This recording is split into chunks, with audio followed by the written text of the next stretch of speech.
Kasus pembunuhan ibu dan anak di Subang, Jawa Barat masih menyedot perhatian masyarakat.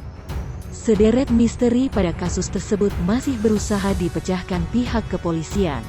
Terbaru, Yosef, suami dari korban Tuti Suhartini, 55, mencurigai sosok Mer-X yang juga merupakan salah seorang saksi dalam peristiwa sadis tersebut.